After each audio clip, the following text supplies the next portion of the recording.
والصلاة والسلام على أشرف الأنبياء والمرسلين وعلى آله الطيبين والطاهرين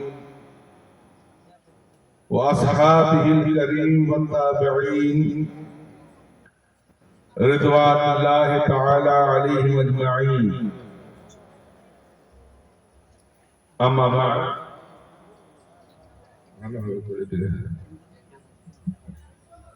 أعوذ بالله من الشيطان الرجيم.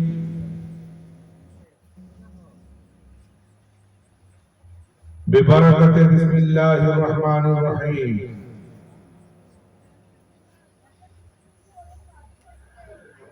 يا أيها الذين آمنوا اتقوا الله وكونوا مع الصادقين. صدق الله العظيم وصدق رسوله النبي الكريم ونحن على ذلك لمن الشاهدين والشاكرين والآمنين والموقنين والمطمئنين والحمد لله رب العالمين.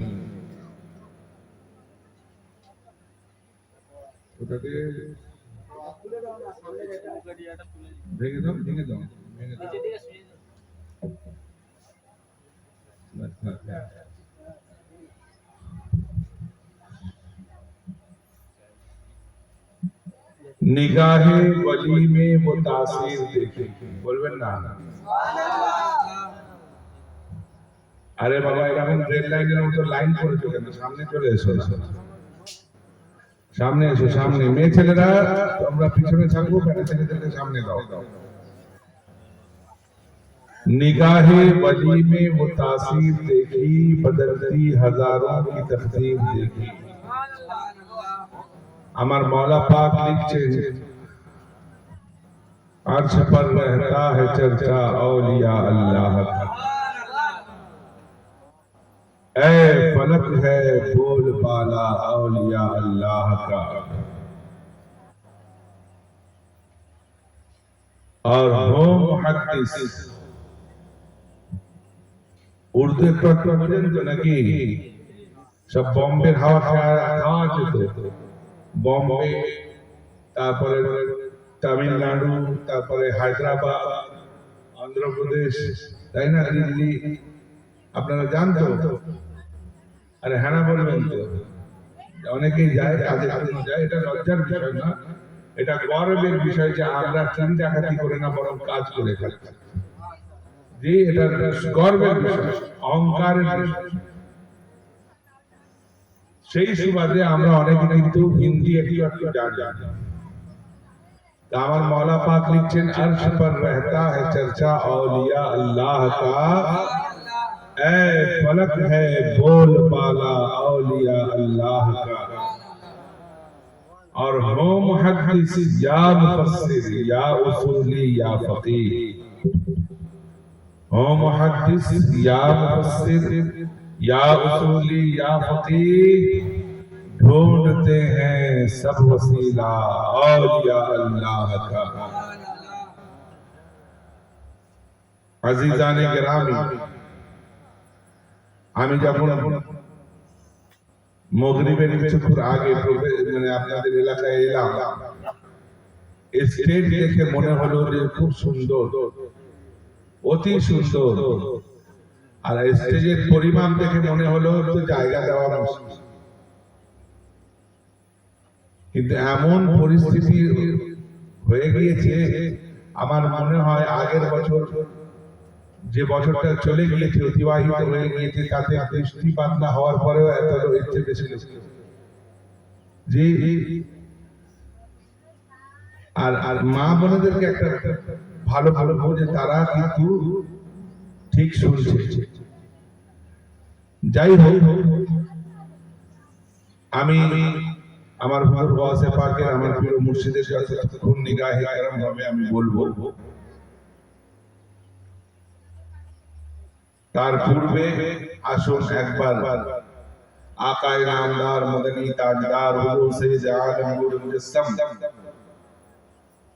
رهبر عالم شفيع المذنبين أنيس الغربين راحة العاشقين فرحة المذمومين خاتم النبيين نبينا وشفينا سيدنا ومولانا أحمد مجتبى محمد رسول الله صلى الله تعالى عليه وسلم বারগাহে আকিদাতে ভক্তি ভরে মনোযোগ সহকারে বা আওয়াজে বুলন্দ দরুদ পাকের হাদিয়া ও নজরানা পেশ করি আল্লাহুম্মা সাল্লি আলা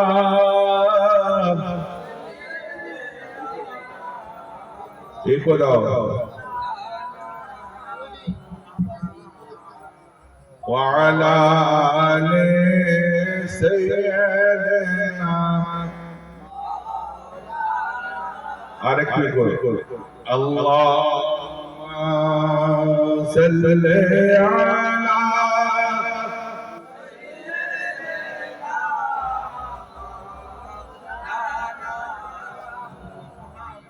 ওয়া আলা আলি সাইয়্যিদিনা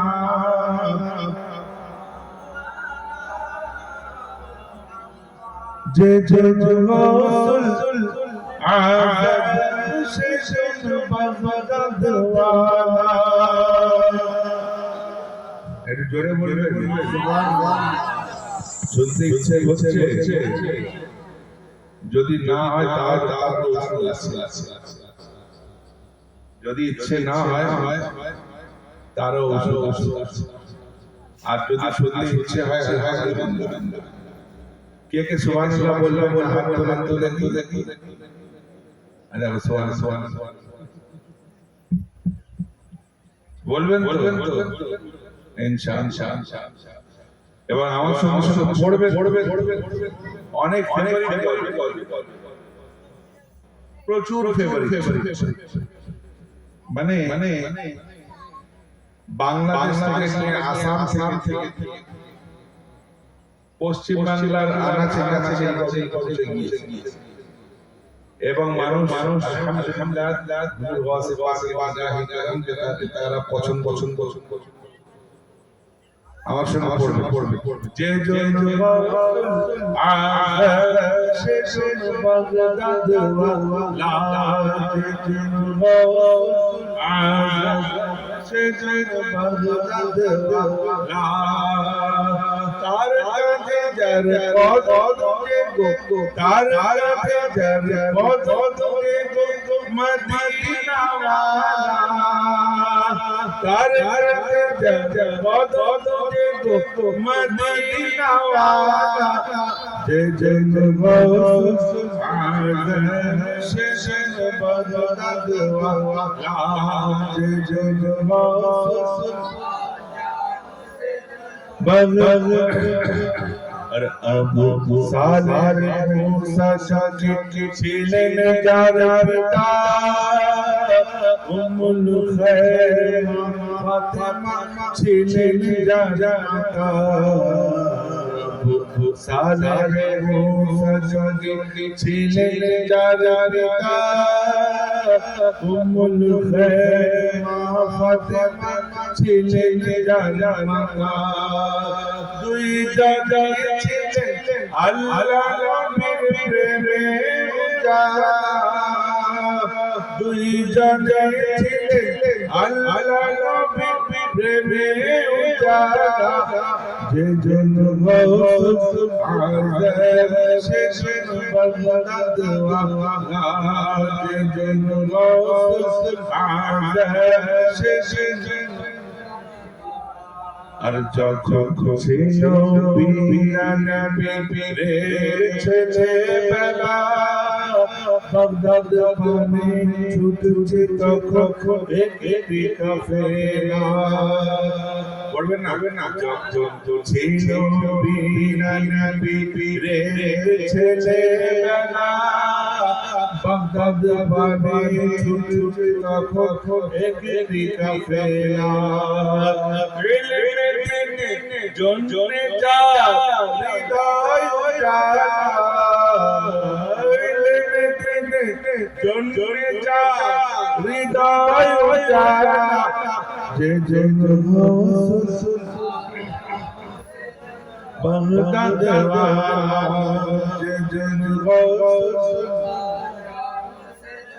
बगदाद वाला जन गौस आज़म से আর দেখা গেল ছেলে বেলা দেখা গেল ছেলে বেলা দেখা গেল ছেলে বেলা বেলায়তে শান করে এসে প্রথম দিনে করে গুদবান দেখা গেল ছেলে বেলা বেলায়তে শান করে এসে করে আর জানা গেল সেই ছিল রমজান জানা গেল সেই ছিল রমজান যে জন্য বগদাদ যে জন্য बगदाद कार दे जन बहुत दे दो कार दे जन बहुत दे दो मदीना वाला जे जन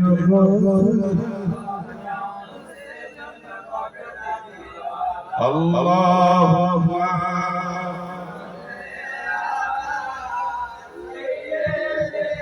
इकोटा कम করে দাও হালকাই করা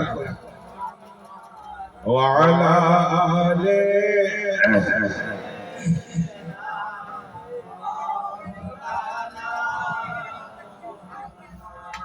পাখাটাকে হালে এসো আচ্ছা দেখেন চেয়ারটা নিয়ে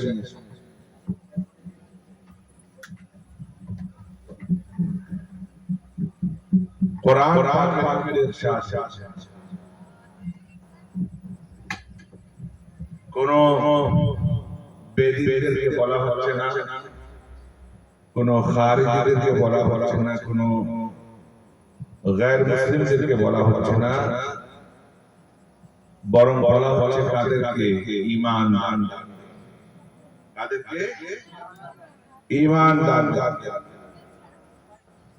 কি বলা হচ্ছে ইয়া আইয়ুহাল্লাযীনা আমানু হে ঈমানদার গণ সুবহানাল্লাহ ইত্তাকুল্লাহ তোমরা আল্লাহকে ভয় করো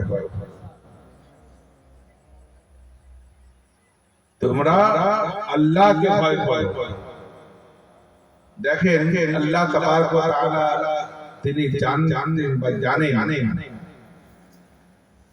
অনেকে আছে যারা দাবিদার হবে যে আমরা আল্লাহকে ভয় করি তাই 5 ওয়াক্তের নামাজ পড়ি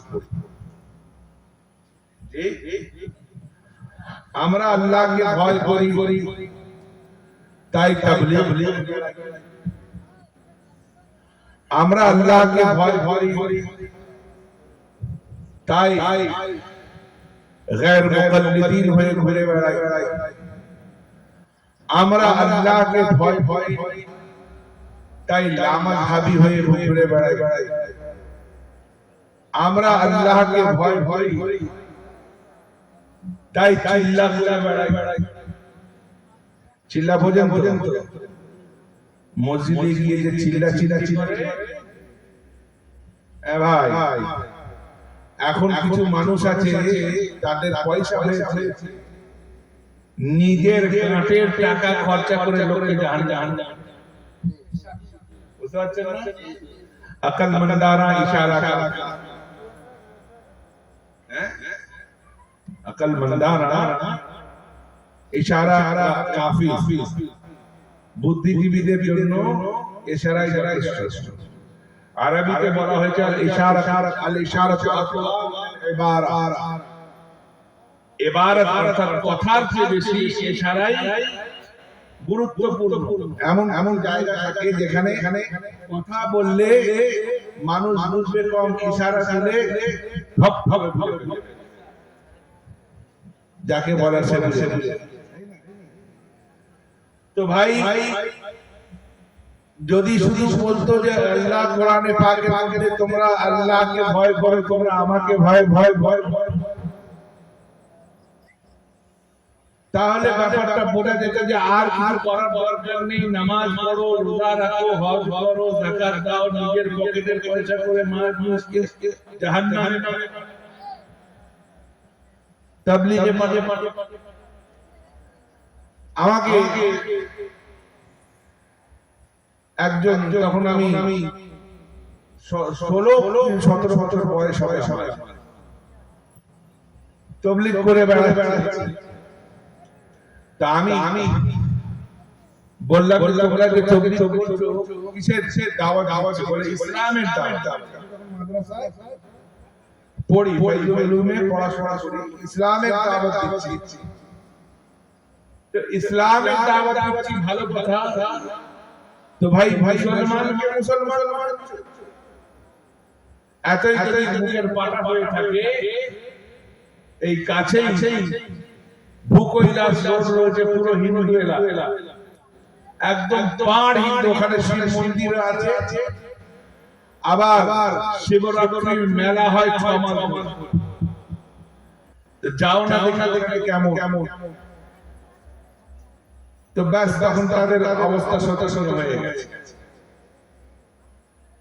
তো তার মানে হচ্ছে কি এরা ইসলাম প্রচার করছে না, নিজেদের মানে দল। এবার হয়েছে কোরআন যখন বলছে যে তোমরা আল্লাহকে ভয় করো, তো এরা তো সেই দিকে তো নিজেদের প্রমাণ দিয়ে দিয়েছে, কিন্তু এক জায়গায় গিয়ে ফেসে গিয়েছে। কোন জায়গায় ফেসে গিয়েছে? কোরআন বলছে সত্যবাদীদের সঙ্গী হয়ে যায়। সুবহানাল্লাহ বলবেন?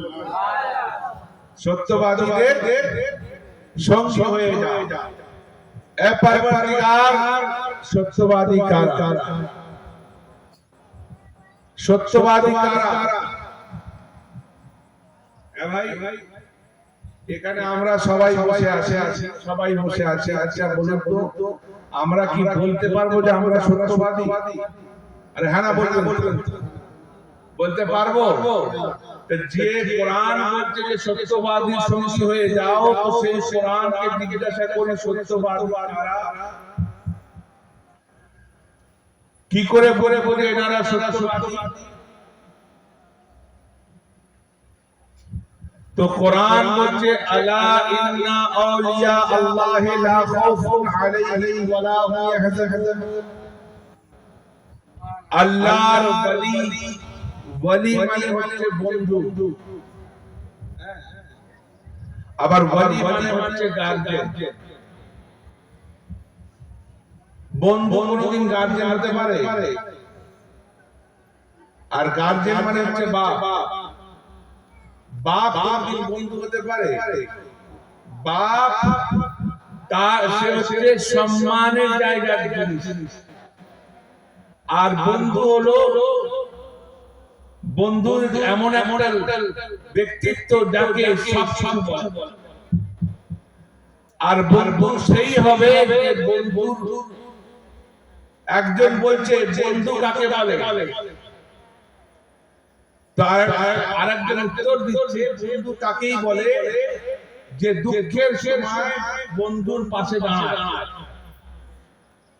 কিন্তু আরেকজন বলছে না, তুমি ভুল বলছো, বন্ধু সেই হয় যে অপর বন্ধুর দুঃখ আসতে দিতে পারে। অ্যাকচুয়ালি বন্ধু তারাই যে যারা যাকে বন্ধু মেনে নিয়ে সে আমার কাছে ঘেঁষে, তাই না? তাহলে ভাই ওয়ালি মানে কি? ওয়ালি গার্জিয়ান, ওয়ালি মানে বন্ধু। তাহলে এবার বলতে হবে কাদের বন্ধু, কার বন্ধু, কাদের গার্জিয়ান? তো ভাই ওয়ালি হচ্ছে আল্লাহর বন্ধু। বলবেন না? আর আল্লাহর বন্ধু হওয়ার সাথে সাথে আমাদের অর্থাৎ আমরা যদি তানাদেরকে নিজেদের প্রতিনিধি মেনে নিই, আল্লাহ আমাদেরকে নিজের বন্ধু বানাবে। একটা ওয়াকিয়া মনে পড়ে গেল, দিল্লি স্টেশন গেছেন তো? দিল্লিতে অনেকেই গেছেন না? পুরনো দিল্লিতে তখন পুরনো দিল্লি ছিল, বহুদিন আগেকার কথা, 1-150 বছর আগেকার কথা বলছি। সেই পুরনো দিল্লিতে ট্রেন ধরবে বলে একজন আর্মি অফিসার কাঁধে বন্দুক নিয়ে দাঁড়িয়ে আছে। ইংরেজ অফিসার দাঁড়িয়ে আছেন, আর একজন আল্লাহওয়ালা তসবিহ নিয়ে, হাতে তসবিহ নিয়ে প্ল্যাটফর্মের এ মাথা থেকে যাচ্ছে, আবার ও মাথায় গিয়ে আবার ও মাথা থেকে ঘুরে এ মাথায় চলে আসে। এখন সেই ইংরেজ অফিসার একটু মনের মধ্যে বদখয়ালি আছে, বদমাশি এসে গেছে যে এই লোকটা যে তসবিহ নিয়ে যাচ্ছে আর আসছে, একে ঠকানো দরকার, একে ঠকানো দরকার। তো জিজ্ঞাসা করছে, বাবা, তো যে বলো বাবা, তো যে আপনার হাতে ওটা কি? আপনার হাতে ওটা কি? তো বলছে, আমার হাতে যা আছে তার চেয়ে বলো তোমার কাঁধে ওটা কি ঝুলছে? রাইফেল ঝুলছে। তো বলছে, বাবা, আমার কাঁধে যেটা আছে সেই জিনিসটা আপনাকে বললে আপনি বুঝবেন, আমাকে করে দেখাতে হবে। এবার হয়েছে প্ল্যাটফর্মের শেডের উপর কিছু পায়রা বসেছিল। এই মানে ইংলিশ অফিসার থেকে বন্দুক বের করেছে, পায়রা দিকে তাক করেছে। তাক মারার পর যখন ফায়ার করেছে, একটা পায়রা ছুটে পড়ে আর মারা যাওয়ার পরে তখন সেই আমেরিকান অফিসারটা বলছে, মানে বিদেশি অফিসারটা বলছে, বলে, বাবা, বুঝলেন কিছু? এটা আমার অস্ত্র, আর এই অস্ত্র দিয়ে আমি পাখি শিকার করতে পারি, মানুষ মারতে পারি, জীবিত ব্যক্তিকে মৃত্যুতে পৌঁছে দিতে পারি, এটা আমার অস্ত্র। বলেই বলি, আচ্ছা তাহলে আপনারটা একটু বলুন। তো তখন সেই আল্লাহওয়ালা সেই পাখির কাছে গিয়ে সেই তসবিহটা পাখির গায়ে যখন বলিয়ে দিয়ে পাখি ফুরুত করে যখন উড়ে চলে গিয়েছে, যাওয়ার পরে বলছে, তোমার অস্ত্র জীবিতকে মৃত করতে পারে, আর আমার অস্ত্র মৃতকে আবার পুনর্জীবন। আজিজানে কেরাম, এনারাই হচ্ছেন সত্যবাদ, এনারাই হচ্ছেন আল্লাহওয়ালা। ভাই, আপনারা আল্লামা জালালউদ্দিন রুমির নাম শুনেছেন? জি, তানার পীরের নাম শামস সুবহান শামস তাবরেজ। তার সঙ্গে মানে জালালউদ্দিন রুমি মুনাজরা করেন, গাদা গাদা কিতাব নিয়ে এসেছে, তাও আবার হাতে লেখা, হাতে লেখা কিতাব নিয়ে এসেছে। আসার পরে বলছে, এই শামস তাবরেজ, তুমি মানুষকে গুমরাহ, মানুষকে পথভ্রষ্ট করছো। আজ যদি তুমি আমাকে হারিয়ে দিতে পারো, তাহলে কখনো তোমার মানে কাজে বিঘ্ন ঘটাবো না। কিন্তু আজ যদি তুমি হেরে গিয়েছো, তাহলে তোমার এই কর্মকাণ্ডকে বন্ধ। আজ যদি তুমি হেরে গিয়েছো, তাহলে এই কর্মকাণ্ডকে বন্ধ করতে হবে। তো বলছে, কি নিয়ে আমার সঙ্গে মুনাজরা করতে এসেছো? হযরত শামস তাবরেজ বলছেন, কি নিয়ে আমার সঙ্গে মুনাজরা করতে এসেছো? তো বলছে, এই যে এতগুলো কিতাব নিয়ে এসেছি, আপনি দেখতে পাননি? তো বলছে, কই কিতাব দেখি। তো কিতাবগুলো যেই ওনার হাতে দিয়ে পাশে ছিল কুয়া, আর কুয়াতে করেছে কি ছপাস করে সেই কুয়াতে সমস্ত কিতাব ফেলে পানি হলো কালিকে মিটিয়ে দেওয়া। পানির কাজ হলো কাগজকে নরম করে দেওয়া। পানির কাজ হলো তার কাগজের পরিবর্তন ঘটিয়ে দেওয়া, এবং তাই ঘটিয়ে দিয়েছে। শামস তাবরেজের এই কর্মকাণ্ড দেখে আল্লামা জালালউদ্দিন রুমি তো রেগে হয়, বলছে আপনি পারবেন না মুনাজরা করতে, বলবেন যে আমি পারবো না কিংবা আমি তোমার সঙ্গে মুনাজরা করব না। আমার সারা জীবনের মেহনত আপনি জ্বালানি দিলেন, আপনি ডুবিয়ে দিলেন। এখন যেমন প্রেস, তখন তো আর প্রেস ছিল না।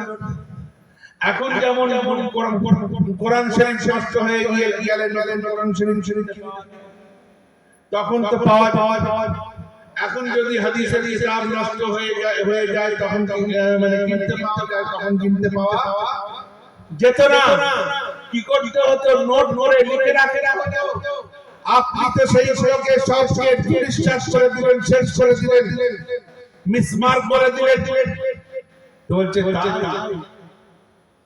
বলছে হ্যাঁ। তো ভাই কিছু জানি না, আমি মোনাজারা করব বলে চললাম, কিন্তু সব হচ্ছে আমার কিতাব I want my books, আমি আমার কিতাবগুলোকে চাই, আমাকে দিতে হবে। সব শেষ করলেন কি পানি হাত দিলে, যারা মনে হচ্ছে কিতাবগুলো ভাসছে, কিতাবগুলো তুললেন, কিতাব থেকে টপ টপ করে পড়ছে, কিন্তু কিতাব একটুও ভেজে বলবেন না, কিতাব একটুও ভেজেনি।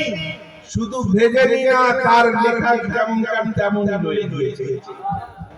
সঙ্গে সঙ্গে হযরত আল্লামা জালালউদ্দিন রুমি রাহমাতুল্লাহ তাআলা আলাইহি শামস তাবরেজের কদমে পড়ে গেলেন আর বললেন যে সত্যি আমি আপনাকে চিনতে ভুল করেছিলাম, আপনি আল্লাহ ওয়ালা ছিলেন, কিন্তু বাহ্যিক দিক থেকে আপনাকে আমি চিনতে ভুল করেছিলাম।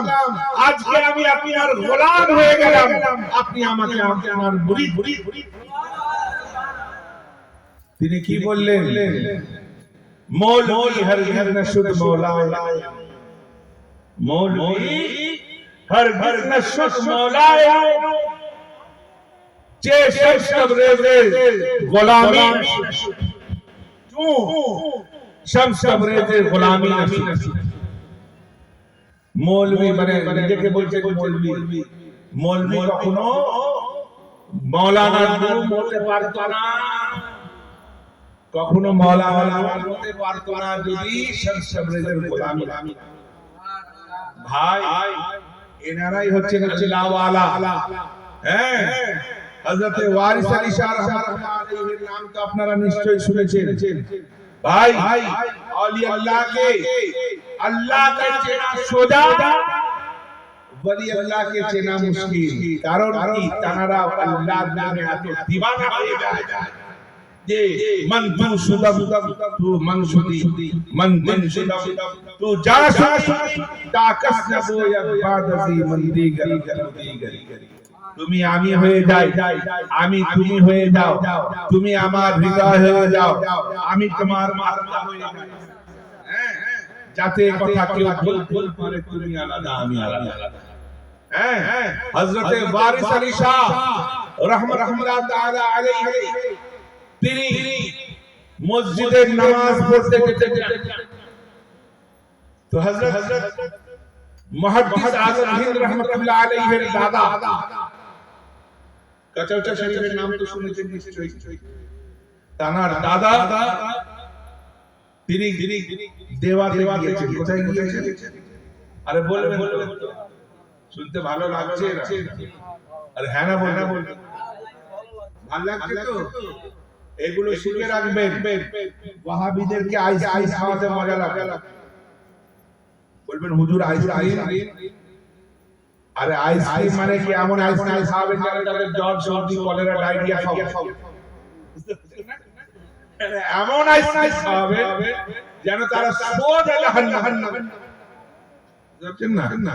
তো হয়েছে কি, তিনি মসজিদে নামাজ পড়তে যেতেন না। হযরত মুহাদ্দিসে আযম রাহমাতুল্লাহ আলাইহি দাদা তিনি কি করেছেন, দেবাশে গিয়েছেন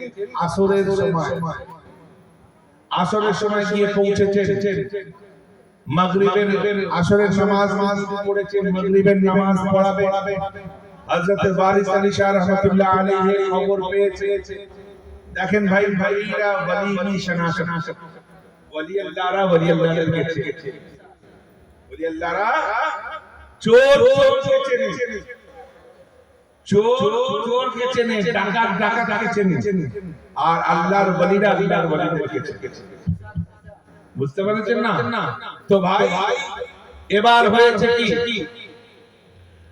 নামাজ পড়তে চলে গিয়েছেন একদম প্রথম কাতারে। কে? হযরত ওয়ারিস আলী শাহ। নামাজ পড়ে গিয়েছেন, পড়ে এবার চলে এসেছেন এলাকায়। খবর হয়ে গিয়েছে যে ওয়ারিস আলী শাহ রাহমাতুল্লাহ আলাইহি জামাতের সঙ্গে নামাজ, তিনি জামাতের সঙ্গে পড়তেন না, গোপনে গোপনে নামাজ পড়তেন। এবার সমস্ত মুরিদরা ওনার কাছে এসে বলছে, হুজুর আপনি তো কোনোদিন মসজিদে যান না, আজকে কেন গেলেন? আজকে কেন? তো বলছে, শোনো, প্রত্যেকদিন আমি তো বুড়ো মানুষ, আর ইমাম যখন নিয়ত করার পর কখনো বাজারে চলে যায়, কখনো চায়ে দোকানে চলে যায়, কখনো এদিকে চলে যায়, ওদিকে চলে যায়, আর আমি ইবতিদাই তো হাজার ইমাম ফেলেছি, ইমামের সঙ্গে যেতে পারবো না। সেই জন্য আমি নামাজের নিয়ত করি, ঘরে পড়ি। তাহলে আজকে আপনি জামাতে নামাজ পড়লেন কেন? বলতে, শোনো, আজকে যে নামাজ পড়িয়েছে সে আনা ইমামুল লিমান হাদারা ওয়া মান ইয়াহযুর যখন বলেছে, আমি ইবতিদাই তো হাজার ইমাম যখন বলে দিয়েছি, সে নিজেও মক্কায় পৌঁছে গিয়েছে, আমাকে মক্কায় পৌঁছে দিয়েছে। সে নিজেও মক্কা শরীফে চলে গিয়েছে, আমাকেও মক্কায় পৌঁছে দিয়েছে, মক্কা শরীফে। আজিজানে জানান, ইনারা হচ্ছেন আল্লাহ। হ্যাঁ, হযরত আমির খুসরো, নাম তো শুনেছেন। আমির খুসরোকে ইতিহাসে কি বলা হয়? ইতিহাসে আমির খুসরোকে বলা হয় ভারতবর্ষের তোতা পাখি। তুতিয়ে হিন্দ বলা, হিন্দুস্তানে তোতা পাখি বলা হয়, তাই না? একটা মাস্টার দুটো মাস্টার।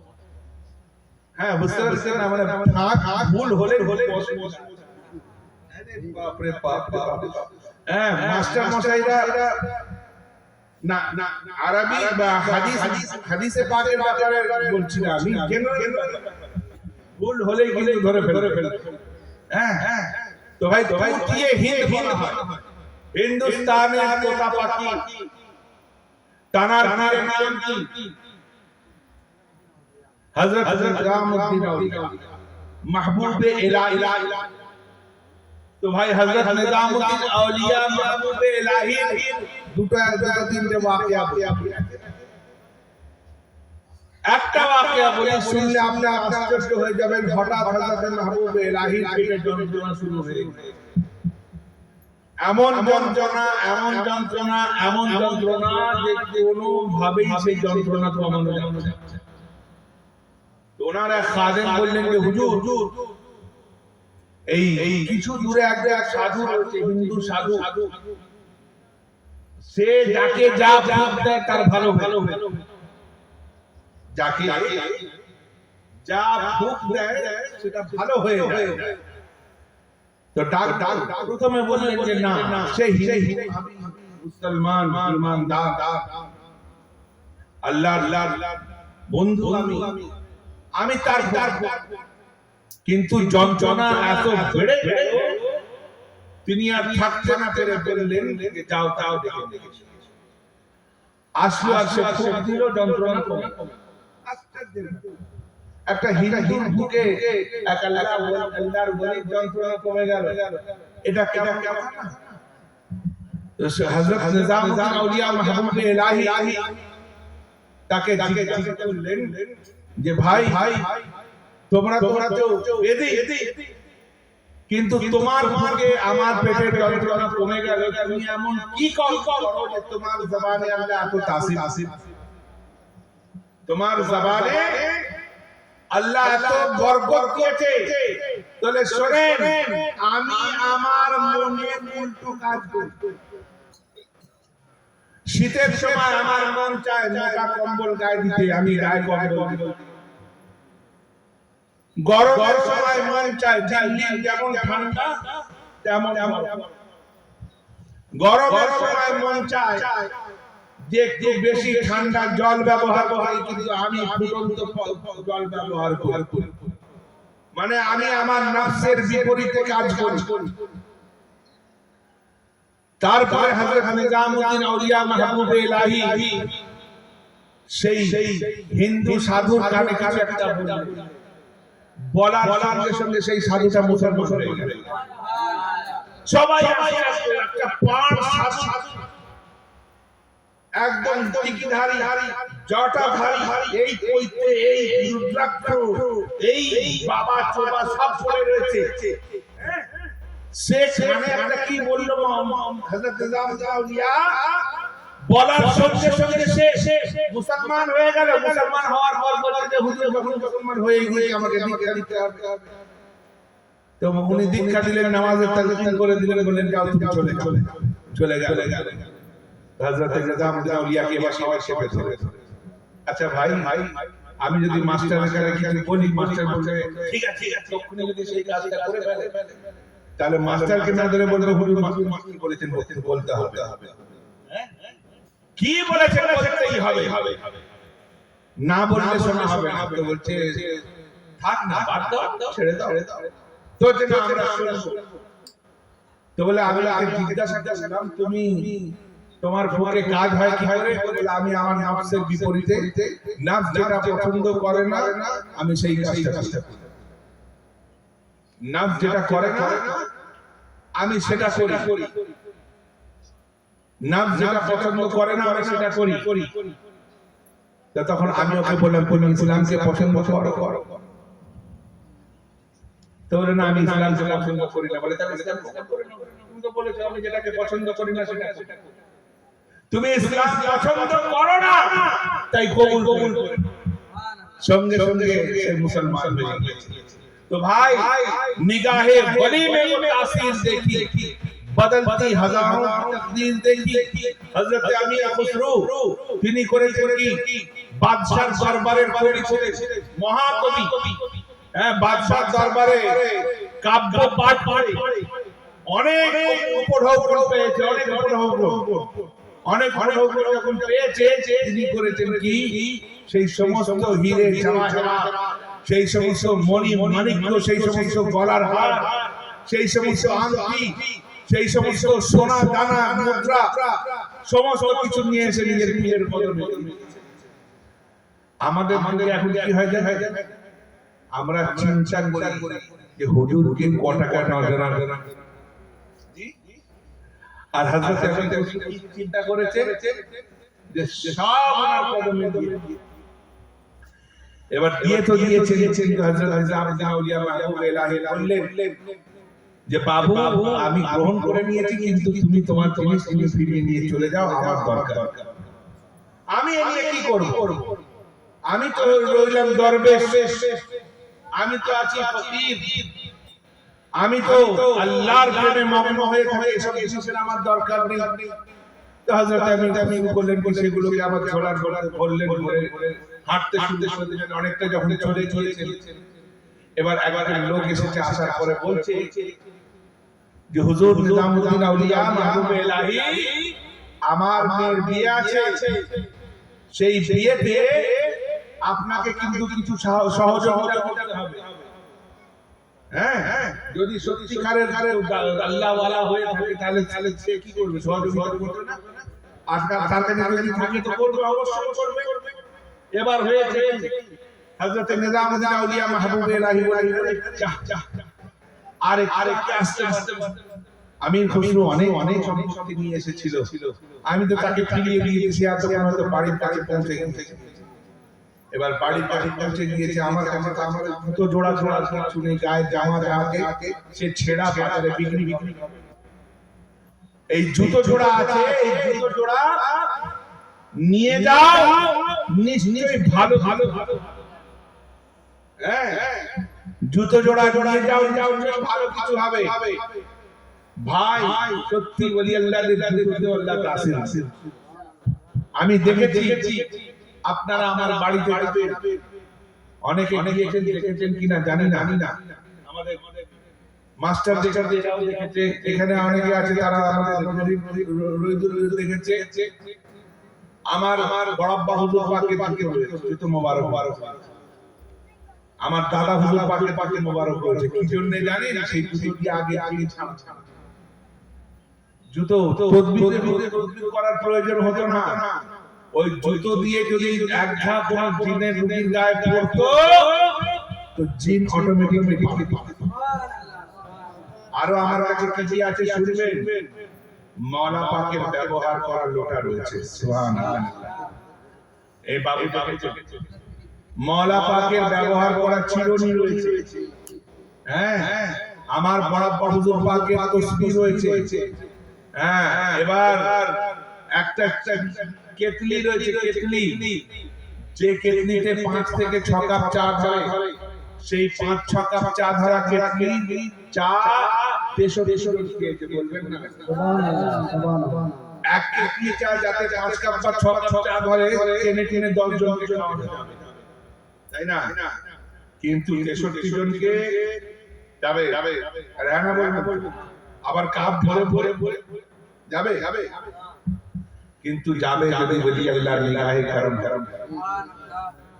আর কি আছে? আর আছে মাওলা পাক কে খেলাল করতেন, সেই খেলালের অংশ রয়েছে।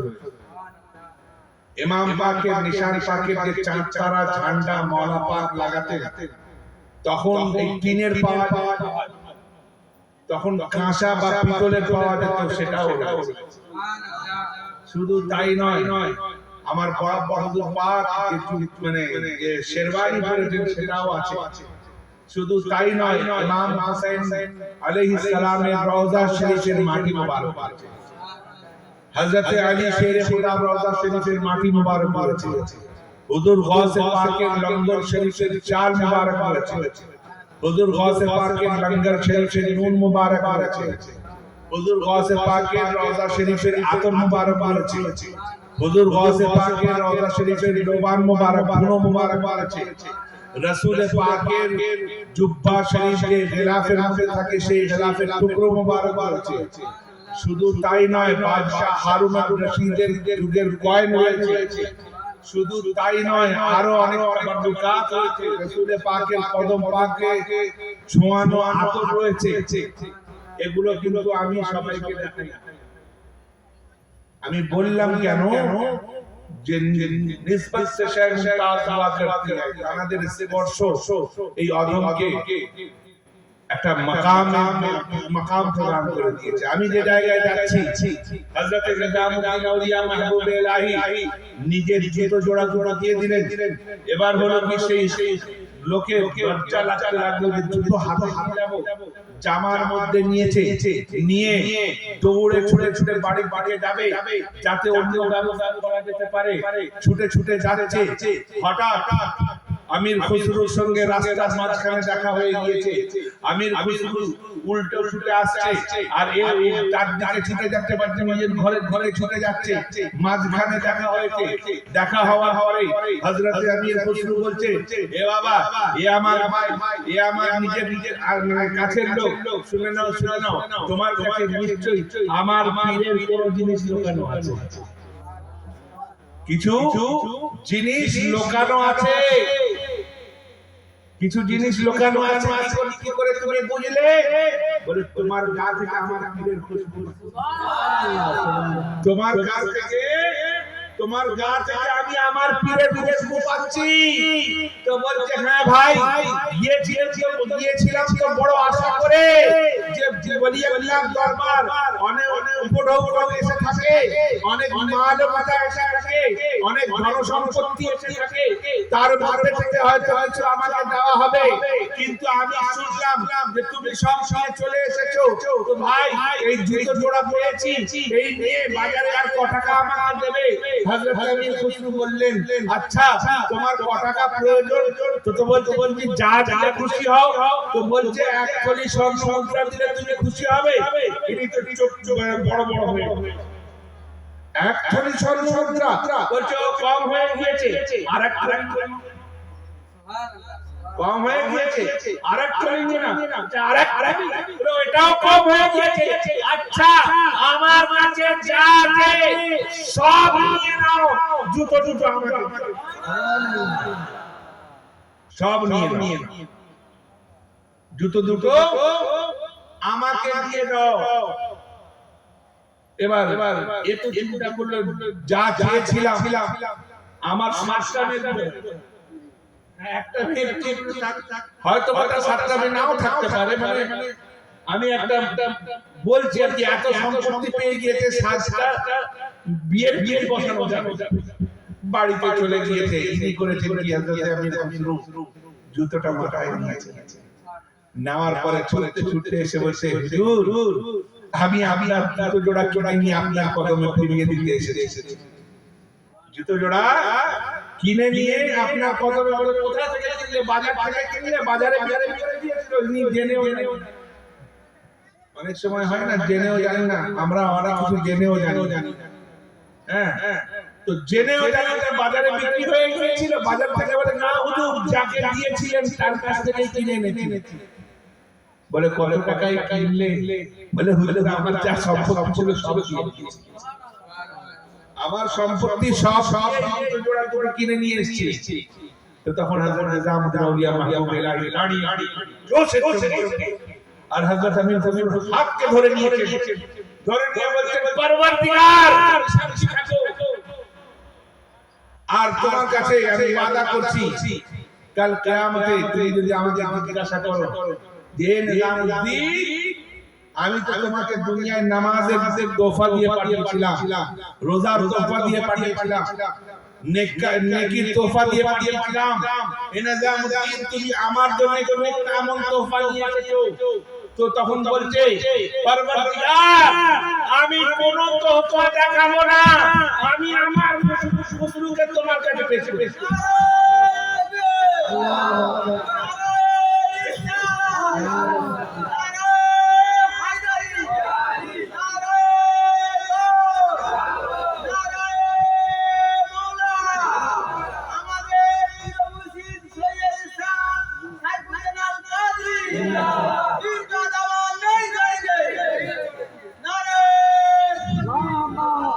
ভাই বুয়ালি শাহ কালাঙ্গারের নাম শুনেছেন? বুয়ালি শাহ কালাঙ্গার হযরত নিজামউদ্দিন আউলিয়া একই যুগের আগে। তো নিজামউদ্দিন আউলিয়া মাহবুব ইলাহি হযরত আমির খুশরুকে বলতেন যে যাও বুয়ালি শাহ কালাঙ্গারের দরবারে গিয়ে ওখান থেকে কিছু ফয়েজ। আজ বলা হয় ভাই এই দরবারে যাওয়া যাবে না, ওই দরবারে যাওয়া যাবে না, এটা ছোট বলে না? হ্যাঁ আবার খাজা বাবার ব্যাপারে বলে ওরা আমাদের ভাগ যাও বলে মারে ঘরে না ফুটে স্যার, বুঝতে পারছেন না? মানে বলে পাগলে কিনা বলে আর ছাগলে কিনা খায়। তো হযরত নিজামউদ্দিন আউলিয়া মাহবুব ইলাহি কে বললেন, নিজামউদ্দিন আউলিয়া মাহবুব ইলাহি বললেন হযরত আমির খুশরুকে যে যাও তুমি বুয়ালি শাহ কালাঙ্গারের মাহফিলে গিয়ে বসো, ওখান থেকে কিছু ফয়েজ গ্রহণ করো।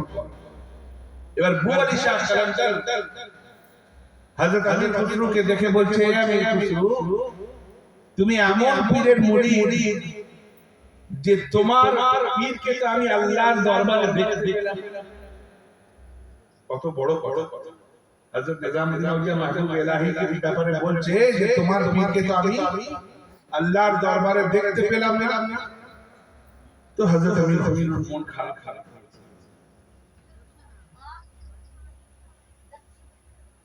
মন খারাপ তো যাকে আমি আমার সব মনে করি সে যদি আল্লাহর দরবারের কোনো একটা মাকাম না পায় তাহলে তো দুঃখের কথা না। এসে মন খারাপ করে বসে কি ব্যাপার ওখানে কিছু শিখলে না? তো যে শিখে না শিখেছি পরের কথা নিয়ে একটা কথা হলো এইটাই যে তিনি বলছেন যে আল্লাহর দরবারে আপনাকে নাকি দেখতে পাইনি। তো তখন হযরত নিজামুদ্দিন আউলিয়া মাহবুব ইলাহি হাসতে লাগলেন। হাসতে বললেন যে তুমি আবার গাও। না হুজুর আমি ওখানে গেলে আপনার অপমান হচ্ছে। বলছেন আপনি যাও, যখন তোমাকে আবার এই কথা বলবে তখন তুমি বলবে যে এই হুজুর আপনি এক কাজ করেন, আমাকে আল্লাহর দরবারে পৌঁছে দেন, আমি আমার পীরকে খুঁজে নেব। হ্যাঁ আপনি তো আল্লাহর দরবারে আপনি আল্লাহর দরবারে যাতায়াত করেন, তো ঠিক আছে আমাকে পৌঁছে দেন, আমি আমার পীরকে খুঁজে দেব। তো তিনি হযরত আমির একটা শের লিখেছিলেন, নমি দামন के मंजिल दूर शब जाएगा मन बूदम बाहर से रख्स बिस्म दूर शब जाएगा बूदम खुदा खुद मेरे मजलिस बूद अंदर ला मका फिक्रू मोहम्मद शब में महफिल बूद शब जाएगा। तो भाई मुरीद এমন হবে আমির খুসরুর মতো হতে হবে। আমির খুসরুর মতো যদি মুরিদ হও তবেই তুমি নিজের পীরের মধ্যে নিজামুদ্দিন আউলিয়াকে পেয়ে যাবে। আমি মুরিদ হলাম নিজে দু নম্বর, আর পীর সাহেব খুঁজছে এক নম্বর। আমি তো মাল দু নম্বর। দুনিয়ার দিনে 50টা মিথ্যা কথা বলি, দিনে 50টা মানুষের গীবত করা হয়, দিনে 50টা শরীয়ত বিরোধী কাজ করা হয়, আবার নাকি আমি নম্বর পীর সাহেব খুঁজছি। ওটাই তো নম্বর। হযরত নিজামুদ্দিন আউলিয়া মাহবুব ইলাহির দরবারে এক লোক গিয়েছে, যাওয়ার পরে বলছে যে হুজুর আমাকে জন্তু জানোয়ারের জন্তু জানোয়ারের কথা বলে, সেই কথা আমি শিখতে চাই, ভাষা শিখতে চাই। হযরত নিজামুদ্দিন আউলিয়া এই কথা বললেন না যে না তোমাকে শেখানো হবে না, বরং বললেন তুমি বসো, আমি একটু বাত করে। তো ভাই যারা আল্লাহর ওলি হয় তারা কিন্তু টুপি কখনো মাথা থেকে খোলেন না, কিন্তু সেদিন করলেন কি নিজের মাথার পাগড়িটা সামনে বেঞ্চে রেখে দেওয়ার পরে ভিতরে গেছে, কিন্তু বাথরুমে জানি ভিতরে গিয়ে একে পরীক্ষা করা এ করে যে টপাস করে পাগড়িটা নিজের মাথায় বুঝতে পারছেন না? মানে এমনও মুরিদ আছে নদিয়া জেলায়, আমি জুব্বাটা রেখে বাথরুমে গিয়েছি, বা জুব্বা গলিয়ে ফটো দিয়েছি, জুব্বা গলিয়ে আর আমাকে দেখাচ্ছে হুজুর দেখেন বুঝতে পারছেন না? এরকম আছে ভাই। তো টুপি পরে মানে পাগড়ি যখন পরে নিয়েছে তো দেখছে শুয়োর বসে আছে, কুকুর বসে আছে, গাধা বসে আছে, খচ্চর বসে আছে, নেকড়ে বাঘ আছে, মোরগ বসে আছে, ট্যাক্সিয়াল বসে আছে, ছাগল আছে। এই দেখে ঘাবড়াবার সঙ্গে সঙ্গে পাগড়িটা খুলে আবার যেখানে ছিল সেখানে যখন দেখছে সবাই মানুষ। থেকে আসার পরে তিনি বললেন যে আচ্ছা এবার যে তোমার ফের পশু পাখির ভাষা শেখা হচ্ছে, তো যে না হুজুর আর ইচ্ছে হচ্ছে না, আমি সব দেখে ফেলেছি ভাই। निगाहे मर्द मोमिन से बदल जाती, अगर हो ज़ौक़ ईमान पैदा तो कट जाती है जल्दी। ভাই আমার মওলা পাকে চাহিদা সৈয়দ শাহ নসিরউদ্দিন আল কাদরি, হ্যাঁ, তিনি যখন ইন্তেকাল করলেন, ইন্তেকালের কিছুদিন পর আমাদের খিদিরপুরেরই একজন আমার পরদাদা হুজুরের মুরিদান, তানাকে আমার পরদাদা হুজুরের মাজারের খাদেম যখন খাদেম রাখা হলো, তিনি মাজারের খিদমত করেন খুব যত্ন সহকারে। কিন্তু যেই ফাল্গুন মাস আসে, তো তখন 3রা ফাল্গুন মিদনাপুর শরীফ যাওয়া হতো, আর 7ই ফাল্গুন মিদনাপুর শরীফ থেকে আসে। 3রা ফাল্গুন যাওয়া হতো, আর কয় ফাল্গুন মাসে এখন কয় ফাল্গুন মাসে 5ই ফাল্গুন মাসে। তো ভাই 7ই ফাল্গুন মাসে হতো। এবার সেই খাদেম সাহেব দাদা হুজুরকে বলতো যে হুজুর এবারে আমারে মেদিনীপুর শরীফ, এবারে আপনি আমাকে মেদিনীপুর শরীফ নিয়ে যাবেন। তো দাদা হুজুর বললেন যে না, এই বছরে নয়, আগের বছর।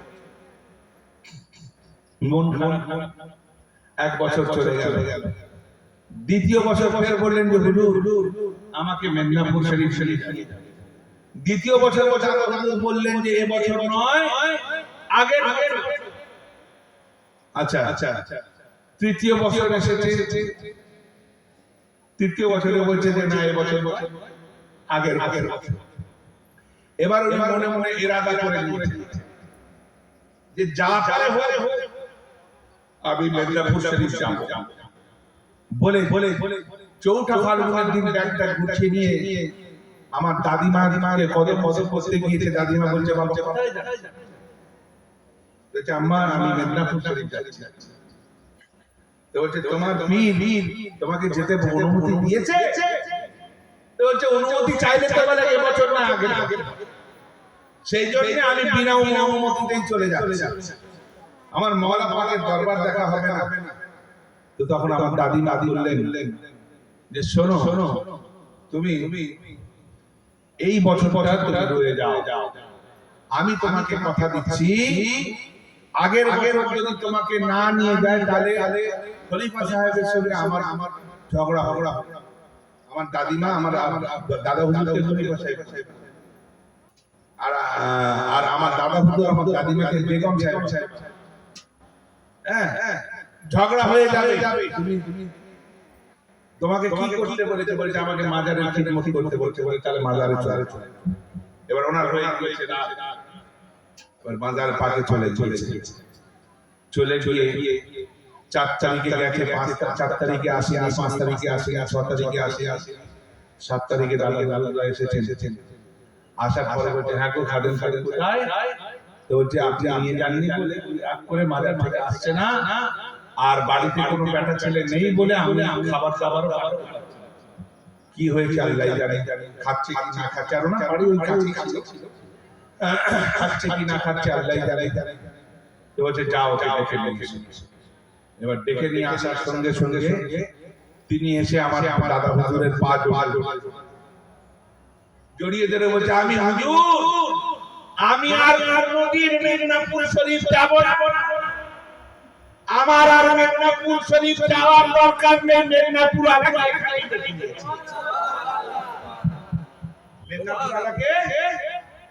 এখানেই দেখে নিয়েছি কোথায় নসিরউদ্দিন আল কাদরির দরবার। তার মানে বুঝতে হবে নসিরউদ্দিন আল কাদরিকে ধরলে ধরা হবে, হ্যাঁ, ওয়াসিউদ্দিন আল কাদরিকে ধরলে নসিরউদ্দিন আল কাদরিকে ধরা হবে, কুতুবউদ্দিন নসিরউদ্দিন আল কাদরিকে ধরলে ওয়াসিউদ্দিন আল কাদরিকে ধরা হবে, আর সাইফুদ্দিন আল কাদরিকে ধরলে কুতুবউদ্দিন আল কাদরিকে ধরা হবে।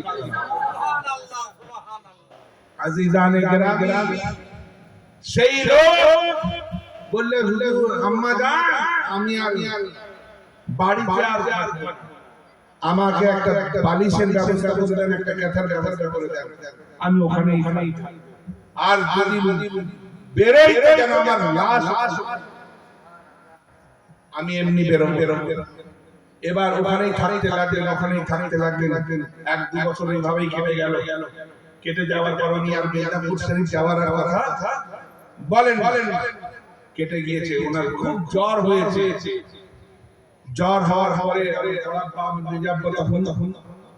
এই 13-14 বছর করে বয়স, ওনাদেরকে বলা হয়েছে যে যাও বাবু, ওর জ্বর হয়েছে, ওকে ডাক্তার দেখাতে। তো যখন বলেছে চলেন ডাক্তারের কাছে, বলে না আমি ডাক্তারের কাছে, আমার ডাক্তারের দরকার নেই, আমি এখানেই থাকবো, আমি ওষুধও খাবো না, ডাক্তারও দেখাবো, আমি এখানেই থাকবো। এবার আস্তে আস্তে শরীর দুর্বল হতে লাগলো। যখন অনেক কদিন হয়ে গিয়েছে, প্রায় 1 সপ্তাহ 10 দিন হয়ে গিয়েছে, দুর্বল এত হয়ে গিয়েছে, শয্যাশায়ী হয়ে গিয়েছে। তখন আবার মরাব্বা করেছে, জেদ করে ওনাকে কোলে তুলে নিয়েছে, যে না আপনাকে ডাক্তার দেখাতে। কোলে তুলে নিয়ে যখন গেট থেকে বেরিয়েছেন, উনি বলেছিলেন যে আমি যদি বেরোই তো মরে জানতে বেরোবো না, তো মরে বেরিয়েছে নিজের গোলামি প্রমাণ করে। বুঝতে পেরেছেন না আজিজানে জারামি ভাই? আজ আউলিয়াউল্লাহদের অনেক সত্য বেরিয়ে গিয়েছে, বুজুর্গানে জানের অনেক সত্য বেরিয়ে গিয়েছে। আর বুজুর্গানের জান তো দূরে থাক, আমার রাসূলের সত্য দাদা তারাও নামাজ পড়ে। আমাকে বলছিল যে হুজুর ওই বাংলাদেশে একটা বিতর্কিত ব্যাপার হয়ে গিয়েছে, রাসূল পাকের নবুয়তের বয়স একটা ভিতরে, এই ব্যাপারে আপনি বিচার কথা বলবেন, ওই কথাটা বলবো বলে বক্তব্য শেষ করে দেব। ভাই আহমদুল্লাহ বলে একজন আছে, আহমদুল্লাহ, সে হচ্ছে গায়র মুকাল্লিদদের লোক, লামাযহাবীদের লোক। সে বলেছে 40 বছরের আগে মুহাম্মদ সাল্লাল্লাহু আলাইহি ওয়াসাল্লাম নবী তো বলবেন না মানউজুবিল্লাহ। কত বড় পাগল সে জানে না। রাসূল পাক নিজে বলেছেন কুনতু নাবিয়্যান ওয়া আদাম বাইনাল মা'i ওয়াত তিন, আমি তখনও নবী ছিলাম যখন আদম আলাইহিস সালামের পুতলাকে তৈরি করা হয়নি, পানি এবং মাটির মাঝখানে ছিল। কুনতু নাবিয়্যান ওয়া আদাম বাইনার রূহি ওয়াল জাসাদ, আমি তখনও নবী ছিলাম যখন হযরত আদম আলাইহিস সালাম শরীর এবং আত্মার মধ্যে ছিল। ভাই হযরত জিবরাইল আলাইহিস সালাম রাসূল পাক কে দরবারে এসে রাসূল পাক জিজ্ঞাসা করলেন, ইয়া জিবরাইল, হে জিবরাইল তোমার বয়স কত? তোমার বয়স কত? How old are you? তোমার বয়স কত? তো জিবরাইল আলাইহিস সালাম তিনি বললেন, এই যে হাদিসগুলো বলছি সব সবচেয়ে হাসান, একটাও যায়ীফ হাদিস না। কি যায়ীফ হাদিস নয় যে রাসূল পাককে 40 বছর বয়সে নবুয়ত স্বীকার করবে সে মুসলমান হতে পারে? সে মুসলমান হতে পারে না, কারণ রাসূল পাকের কওল অনুযায়ী তিনি নবী হয়েছে। তো ভাই জিজ্ঞাসা করছে যে হে জিবরাইল তোমার বয়স কত? তো যে ইয়া রাসূলুল্লাহ আমি বহুত দিন থেকে তো আছি, আমার বয়সের হিসাব আমার মনে নেই, কিন্তু আমি একটা হিসাব দিতে পারি যে আকাশে একটা নক্ষত্র দেখা যেত, সেই নক্ষত্রটা ৭০,০০০ বছর পর একবার দেখা যায়। ৭০,০০০ বছর পর একবার দেখা যেত। আমি সেটাকে ৭১,০০০ বার দেখেছি। কতবার দেখেছি? কোন রিওয়ায়াতে আছে ৭০,০০০, কোন রিওয়ায়াতে আছে ৭০,০০০। তো ৭১,০০০ বার দেখেছি। এই হচ্ছে আমার বয়সের ব্যবধান, আমার বয়সের মানে দিনক্ষণ। তো বলছে হে জিবরাইল তুমি কি জানো, তুমি কি এখন সেই তারাটা দেখতে পাও, সেই নক্ষত্রকে এখন দেখতে পাও? তো যে না ইয়া আল্লাহ, এখন সেই নক্ষত্র দেখতে পাই না, দেখতে পাই না। তো তখন বলছে তুমি একটু আমার পেশার হিসাবে আমার পেশানিটা দেখো দেখো। তো তখন জিবরাইল আলাইহিস সালাম পেশানির দিকে তাকিয়ে বলছে, আমি কসম করে বলছি এই নক্ষত্র সেই নক্ষত্র, সেই নক্ষত্র। তো বলে শোনো, তুমি যেটাকে দেখেছো ওটা আমি ছিলাম, আমি ছিলাম। বলে তাহলে একবার করে দেখা যেত, আবার ৭০,০০০ বছর পর আবার দেখা যেত কেন? বলে শোনো, আমি একবার উঠতাম আর ৭০,০০০ বছর পর্যন্ত সেজদায়। যখন আমি সেজদায় থেকেছি তখন তুমি আমাকে দেখোনি, যখন আমি কিয়াম করেছি তখন তুমি আমাকে দেখেছো। ভাই তাহলে বুঝতেই পারছেন যে কেমন পাগলা। আবার সেই আহমদুল্লাহ তার এই বক্তব্যের শেষের দিকে বলেছে যে রাসূল পাক মুহাম্মদুর রাসূলুল্লাহ সাল্লাল্লাহু আলাইহি ওয়াসাল্লাম কে কখনো মূর্তির ধারে ধারে দেখতে পাওয়া যায়নি, বা কোন জিনিস মূর্তির কোন মানে কোন জিনিস তাকে মূর্তির দিকে আকৃষ্ট করেনি, বা তিনি মূর্তির পূজার দিকে যাননি বলেই বলছে নিশ্চয়ই এটা আল্লাহর তরফ থেকে ওনার বলছে। কেমন পাগলা দেখা দেখো। ৪০ বছর আগে তিনি মূর্তির কাছে যায়নি, ৪০ বছর আগে মূর্তি তাকে আকর্ষণ করেনি, আবার আল্লাহ তাকে মুজিজাও দেন। আল্লাহকে পাগলা। তাহলে মুজিজা কার হবে? যে নবী হবে কার হবে? ভাই আল্লাহর দ্বারা যারা সংগঠিত হয় সেটা হচ্ছে কুদরত। সেই কর্ম যখন রাসূলের দ্বারা সংগঠিত হয় সেটা হচ্ছে মুজিজা। সেই কর্ম যখন ওলি আল্লাহর দ্বারা হয় সেটা হচ্ছে কারামাত। সেই কর্ম যখন কোন ব্যক্তির দ্বারা হয় সেটাকে বলা হয় জাদু। বুঝতে পেরেছেন না? কারণ তাতে শয়তানি ওয়াসওয়াসা থাকে। তো ভাই সেই জন্যই বলছি যে এই ধরনের লোকদের থেকে আপনাদের কাছে কাছ থেকে সাবধান হতে হবে। এখন একটা নতুন ফিতনা উঠেছে, মুমতাজুল খ্যাপা। হ্যাঁ মুমতাজুল খ্যাপা। শোনো, আমি মুমতাজুলের ব্যাপারে বলি।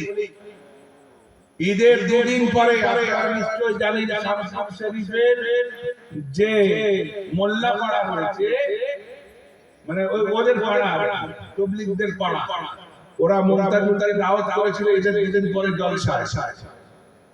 ঈদের দিন জলসায়, ঈদের দিন মানে ঈদের নামাজের আগে আমি বলেছি আমি এই উত্তর কুসুমে জলসায় থাকবো। হ্যাঁ, আর বাহাদুরপুরে জলসায় থাকবো, বাহাদুর কোন কামরা জলসায় থাকবো। যদি ওই মুমতাজুল কিছু বলে আমরা সবাই মিলে লোকে ধরবো, ব্যাস মুমতাজুলের আশা বন্ধ হয়ে যাবে। আসেনি, বুঝতে পারছেন? আসেনি, আমি খবর দিলাম বলে না ও আসেনি, বারেই করে একটা মানুষের কাছে। বুঝতে পারছেন না? তার মানে বোঝেন তাদের কত মানে বিরাট আরেক না উঠেছে সিস্টার রাহুল। সিস্টার না বাড়ি হচ্ছে মুর্শিদাবাদ। হ্যাঁ, সে রাহুল ব্রাদার রাহুল বলে, ওর বাড়ি হচ্ছে মুর্শিদাবাদ। ভগবান বলে, বুঝতে পারছেন না? আগে ছিল মোবাইলে ফিল্ম ডাউনলোড করতে।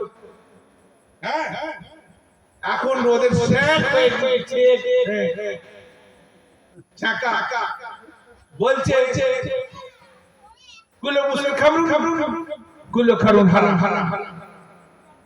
যে ঠিক মতো ইবাদত করতে পারে না, যে ঠিক মতো সূরা ফাতিহা পড়তে পারে না, সে নাকি মুনাজিরে আহলে হাদিস। যে বাংলার নাকি বিয়ে পাস, কেমন বিয়ে পাস আল্লাহ। হ্যাঁ, তো ভাই সেই জন্যই বলছি এই ধরনের লোকদের কাছ থেকে সাবধান। আর আজকাল যুবক সমাজদেরকে বলছি মোবাইল মুহাম্মদি শুনে যেও না বাবা। আমরা 10 বছর 11 বছর মাদ্রাসায় পড়েছি, মানে হাদিসের পাতা উল্টে পাল্টে পড়ে পড়ে আমাদেরকে পড়ানো হয়েছে, আর আমরা বুখারী শরীফ ডাউনলোড করে বুখারী আনা হয়ে গেছে, হ্যাঁ মুসলিম শরীফ ডাউনলোড করে হাদিস আনা হয়ে গেলে। আরে ভাই, হাদিসের অনেক রকম ক্যাটাগরি রয়েছে, হাদিসে সহিহ রয়েছে, হাদিসে সহিহ রয়েছে, হাদিসে হাসান সহিহ রয়েছে, হাদিসে হাসান সহিহ রয়েছে, হাদিসে হাসান গরীব রয়েছে, হাদিসে হাসান রয়েছে, হাদিসে মুরসাল রয়েছে, হাদিসে মুসনাদ রয়েছে, হ্যাঁ মারফু রয়েছে, তারপরে হাদিসে যায়ীদ রয়েছে। তুমি দেখলে না শুনলে না কোন হাদিসটা হাসান হাসান নাই, বলে দিলে এটা করা যাবে না। হ্যাঁ চার চা দোকানে এখন সব দেখবেন হাত বাড়ছে, মেয়েদের হাত, বুঝতে পারছেন না, মেয়েদের মধ্যে হাত বাঁধে। ভাই এই হাদিসটা সহিহ, এই হাদিসটা যায়ীদ নয়, সহিহ, কিন্তু মেয়েদের সহিহ। আমি বলছি না সহিহ নয়, অবশ্যই সহিহ, কিন্তু মেয়েদের। বেটা ছেলেদের হাদিস হচ্ছে নাভির পিছে হাত বাঁধা, তাহাতে সুররা, নাভির নিচে হাত বাঁধা। ভাই রাসূলে পাক নাভির নিচে হাত বাঁধতে বলে তুমি বলছো বুকে হাত বাঁধতে হবে? আচ্ছা মসজিদে দাঁড়াবে, বাপরে দুই পায়ের মায়ের, বুঝতে পারছেন না, ফাঁক করে আইলে খাবে খাবে, কেউ না কেউ দাঁড়াতে পারে। আমি জিজ্ঞাসা করে একজনকে, আমরা মাদ্রাসার ছেলেদের মতো চাদর পৃথিবীতে কোন জাতি জাতি, বুঝতে পারছেন না, জিজ্ঞাসা করেছি আমরা জিজ্ঞাসা করেছি তোমরা যে এরকম করে দাঁড়াও কি জন্য? শয়তান যাতে ওখানে ফাঁকে দাঁড়াতে না পারে। তো ওখানে একটা লোক আছে, বুঝতে পারছেন না, তাহলে কত বড় শয়তান ওখানে হেফাজত জায়গা আছে, তাহলে কত বড় শয়তান এরা, বুঝতে পারছেন? হ্যাঁ এরা চালাক, যে জিনিসটা ওদের কর্মকাণ্ডকে সঠিক প্রমাণ করে সেটা সেই যায়ীদ হয় বলে, বুঝতে পারছেন না? এই ধরনের লোকদের থেকে বাঁচবেন, না হলে ভাই ঈমান বরবাদ। আবার এমন লোক আছে যারা নিজেদেরকে আহলে বাইতের দাবিদার বলে, তাদের থেকেও বাঁচা দরকার। সব আহলে বাইত মাননে ওয়ালাদেরকে না, কিছু এমন আহলে বাইতকে মাননে ওয়ালা আছে না, আহলে বাইতকে মানে সাহাবায়ে কেরামের গুস্তাখ, সাহাবায়ে কেরামের গুস্তাখ যারা, তারা কোনদিন জান্নাতে যেতে পারবে কোনদিন, আমার কথা নয়, রাসূলের কথা। আহলে বাইত জানকে ভালোবাসে, এটা হচ্ছে ঈমান। আহলে বাইতের মহব্বত কি? আরে বলেন তো, ঈমান। আর সাহাবায়ে কেরামের মহব্বত হচ্ছে আমার রাসূলের হুকুম। ঈমান ও মানা যাবে না হুকুম। হ্যাঁ কেউ যদি বলে যে ঈমান ঠিক আছে, হুকুম নাই বা তাহলে সে জান্নাতে যাবে, কার হুকুম বাদ দেবে? রাসূল পাক ইরশাদ করেন সাহাবীদের নুজুম বিআইহি ইহতিদাইতে, আমার সাহাবীরা হচ্ছে আখিরাত সমাজ, যারা ইহতিদা করবে হেদায়েত প্রাপ্ত হলো। ভাই আবার বলা হয়েছে মান সাব্বা আসহাবি, যে আমার সাহাবীদেরকে গালে জ্বলে বাহুয়া কালবুম মিন কিলাবিন নার, সে জাহান্নামের কুকুরের একটা কুকুর হয়ে যাবে, বুঝতে পেরেছেন না? ভাই সাহাবায়ে কেরামের মধ্যে ইখতিলাফ ছিল, এতে অস্বীকারের কিছু নেই, কিন্তু প্রত্যেকটা সাহাবী হচ্ছে মুজতাহিদ, প্রত্যেকটা সাহাবী হচ্ছে মুজতাহিদ।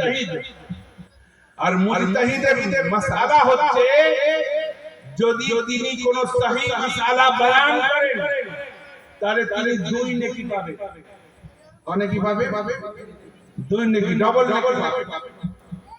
আর যদি তানার দ্বারা কোনো ভুল মাসআলা বয়ান হয়ে যায় তাহলে এক নেকি পাবেন, গুনাহ হবে না। আচ্ছা ভাই, একটা কথা বলি, আমরা মরা মুশকিল কুশাকে মানি না? আরে হ্যাঁ না বলবেন? ইমামে হাসান ও হুসাইনকে মানি না? কে কে ইমামে হাসানকে মানেন? হাত তোলেন তো। ইমামে হাসানকে আমরা সবাই মানি। ইমামে হাসান যেটা করতে বলেছে সেটা করা উচিত না। হ্যাঁ, যদি বলি যে না এটা করলে গুনাহ হবে তাহলে কি আমরা মুসলমান থাকবো? হ্যাঁ না বলবেন? থাকবো। ইমামে হাসান নিজে হযরত আমির মুআবিয়া রাদিয়াল্লাহু তাআলা আনহুর সঙ্গে কম্প্রোমাইজ করেছে তিনটে শর্তের উপর। সেই তিনটে শর্ত সাপেক্ষ তিনি কম্প্রোমাইজ করেছেন। প্রথম শর্ত হচ্ছে যে খলিফা হযরত মুআবিয়া হবেন কিন্তু পরামর্শদাতা হযরত ইমামে হাসান হবেন। সেই শর্ত পালন করা হয়েছে। দ্বিতীয় শর্ত হচ্ছে যে যতদিন ইমামে হাসান বেঁচে থাকবেন, হায়াতে থাকবেন, ততদিন পর্যন্ত হযরত মুআবিয়া যদি হায়াতে থাকে তো প্রত্যেক বছর 50,000 স্বর্ণ মুদ্রা করে হযরত মুআবিয়া ইমামে হাসানকে দেবেন। তিনি দিয়েছেন এবং গ্রহণ করেছেন, প্রমাণ করেছেন। তৃতীয় শর্ত হলো যে হযরত আমির মুআবিয়া যদি ইন্তেকাল করে আর তখন যখন হযরত হাসান বেঁচে হায়াতে থাকেন তো হযরত হাসান খলিফা। তাহলে তিনটে শর্ত হলো। এবার দেখেন, অনেকে বলে যে হযরত মুআবিয়া নাকি চালাকি করে হযরত হাসান দিতেও পারেন, কিন্তু প্রমাণ নেই। কেন? তারিখ তাবারির মধ্যে রয়েছে যে তানাকে তানার ভাই, ছোট ভাই ইমামে হাসান ইমামে হুসাইন জিজ্ঞাসা করছেন যে আপনাকে কে বিষ দিয়েছে আপনি বলুন। যখন ওনার থেকে রক্ত বের হচ্ছে ডালা, তো তখন বলছে কে বিষ দিয়েছে আপনি একটু বলুন। তো ইমামে হাসান বললেন আমি যাকে সন্দেহ করছি সে যদি না হয় আর যদি তাকে তুমি কতল করে দাও তো নানা জানের কাছে আমাকে জবাব দিতে হবে। আর আমি যাকে সন্দেহ করছি সে যদি সেই হয়ে থাকে তো আল্লাহ তাকে মাফ করবে। আল্লাহ তাকে মাফ করবে।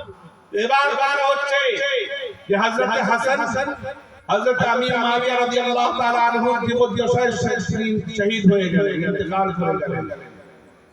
তাহলে হযরত হাসান তার সঙ্গে মানে করলেন, অ্যাটাচমেন্ট করলেন। আমাদের করতে দোষ, আমাদের করতে তো দোষ নেই। আরে ভাই, একটা কথা আমি বলতে চাই যে তানার চর্চা করলাম না, কিন্তু তানার শানে বেয়াদবি করলাম না। বেয়াদবি করতে চর্চা করতে গিয়ে যদি বেয়াদবি করি আর আল্লাহর দরবারে যদি সেই বেয়াদবি না গওয়ার হয়ে যায় তো আমরা জাহান্নামে। আচ্ছা, ইমামে হুসাইন যার সঙ্গে যুদ্ধ করেছে আমরা তাকে মুসলমান মনে করি না। জি, ইয়াজিদের সঙ্গে যুদ্ধ করেছে না? ইয়াজিদকে আমরা না। ইমাম আবু হানিফা তিনি কাফের ছাড়া সব বলেছেন, লাইন বলেছেন, মানে যত রকম গালি আছে সব দিয়েছেন, শুধু কাফের বলেননি। কারণ কুফরের মানে কর্মকাণ্ড তার কাছে পৌঁছায় দিয়েছে। তিনি বলেছেন যে আমি আফ্রিয়াতে খবর পাইনি তাই কাফের বলছি না। কিন্তু এর মধ্যে রহস্য রয়েছে। কিন্তু আমার পরে আফটার মি আমার পরে যদি কোন ব্যক্তি জানতে পারে ইয়াজিদের কাফিরিয়াতের কর্মকাণ্ড তাহলে সে কাফের বলতে পারে। তাহলে ইমাম মুহাম্মদ কাফের করেছে, ইমাম আহমদ ইবনে হাম্বল কাফের করেছে, ইমাম শাফিঈ কাফের করেছে, ইমাম মালিক কাফের করেছে। আমরা সুন্নিরা তাকে মুসলমান মনে করি, ইয়াজিদকে মুসলমান মনে করি না। তো ভাই ইমামে হোসেন যার সঙ্গে যুদ্ধ করেছে কিয়ামত পর্যন্ত তারা সে আমাদের পক্ষের লোক হতে পারে না। ইমামে হোসেন যাকে নিজের পক্ষে দিয়েছে কিয়ামত পর্যন্ত সে আমাদের শত্রু। এই কথাটাকে খেয়াল রাখতে হবে। আল্লাহ তাবারক ওয়া তাআলার কাছে ফরিয়াদ করি যে পরবর্তীগার আমাদের মওত যেন ঈমানের সাথে যাতে আমরা ঈমানের সঙ্গে মরতে পারি। আজিজানে কেরাম বিরাদরানি জিওসার আপনারা জানেন যে হালদার পাড়ায় ওই ওটা হালদার পাড়ায় পড়ে। আচ্ছা আচ্ছা, ওখানে খানকার জন্য কিছু জায়গা দেওয়া হয়েছে এবং পরবর্তীতে ওইখানে একটা মাকতুব করা হবে যেখানে এলাকার বাচ্চা ছেলেরা কিছু দ্বীনি শিক্ষা অর্থ কিন্তু এখন সেটা পুকুর অবস্থায় রয়েছে। আপনারা নিশ্চয়ই জানবেন যে মুর্তজা অর্থাৎ হায়াতুল আফফার সেটা উনি আমাদেরকে লিখে দিয়েছেন এবং আরেক তোমার ফুপ্পার নাম পাই দিলেন ফুপ্পা ইসরায়েল মিয়ার স্ত্রী অর্থাৎ এনার ফুপু তিনি জায়গায়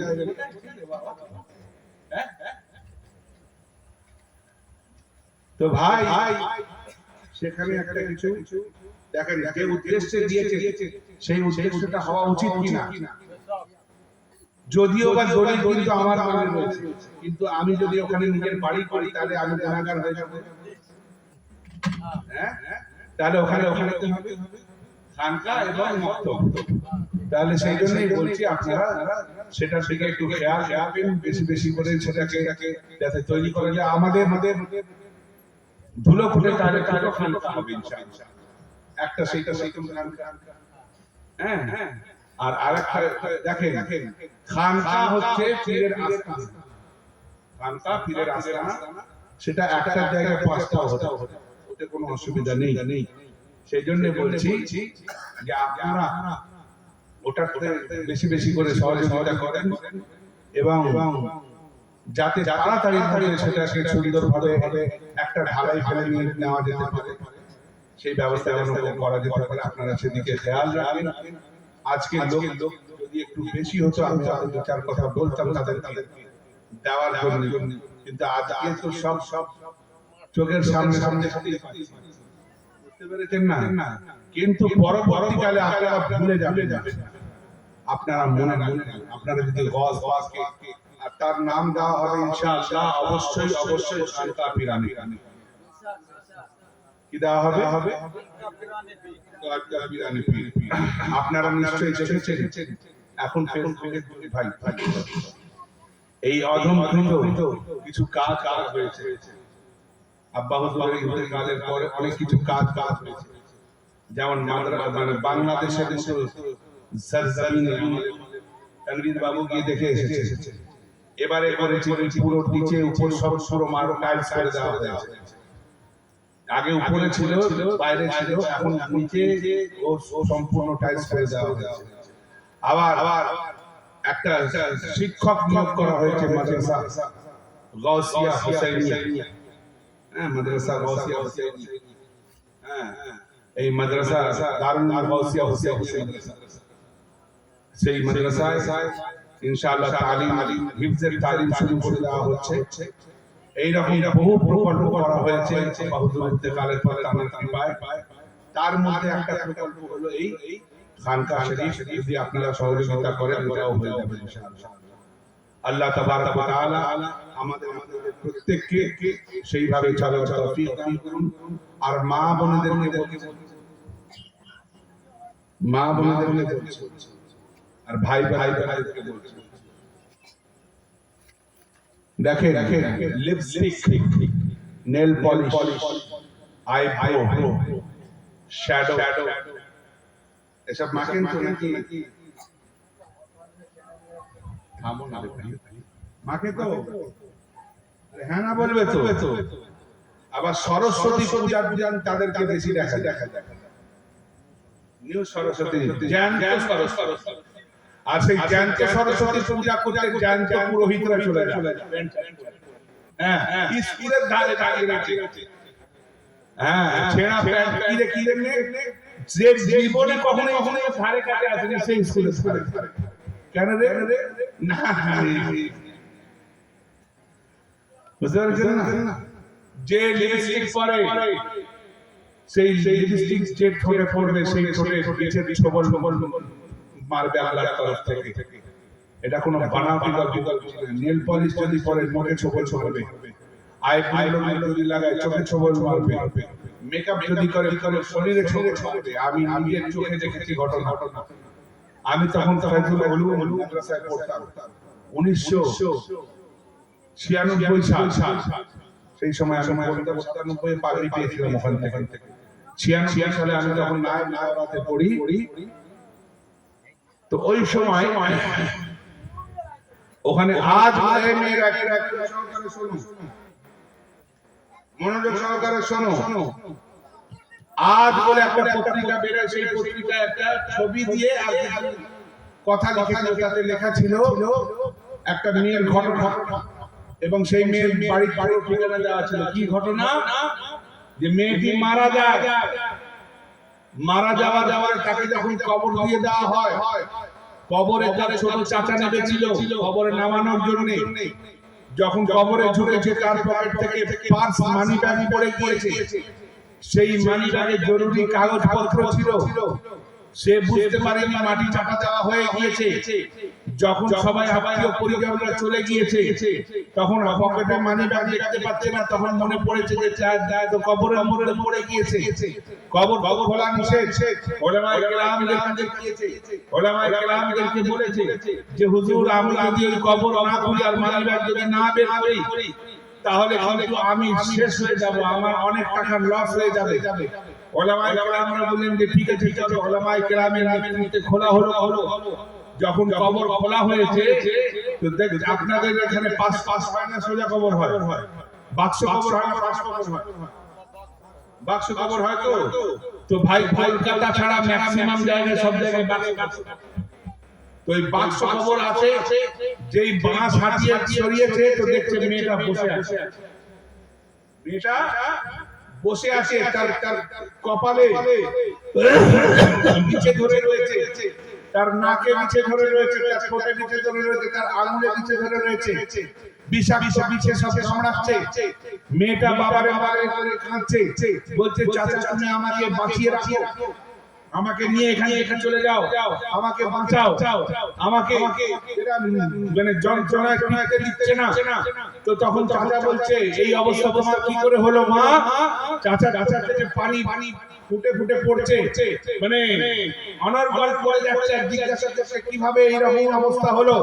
তো বলছে চাচা আমি ব্লু প্লাক করতাম, আমি আইব্রো করতাম, আমি নেল পলিশ লাগাতাম, আমি লিপস্টিক লাগাতাম। সেই জন্য আল্লাহ তাবারক ওয়া তাআলা আমাকে ফেরেশতাদের মাধ্যম দিয়ে এই শাস্তি বরাদ্দ করে দিয়েছে, তুমি আমাকে বাঁচাও। কিন্তু ভাই কবরে যদি একবার কেউ চলে যায় তাকে ফিরিয়ে নিয়ে আসা হয় না। কিন্তু নিজের ভাতিজির মোহে ভালোবাসাতে তাকে কবর থেকে তুলে নিয়ে এসেছে। 21 দিন ওইভাবে ওই যন্ত্রণায় থেকেছে, এবং সারা জামশেদপুরের লোক তাকে দেখতে গিয়েছে, আর দেখতে গিয়ে আফসোস করেছে, তার জন্য দোয়া করেছে।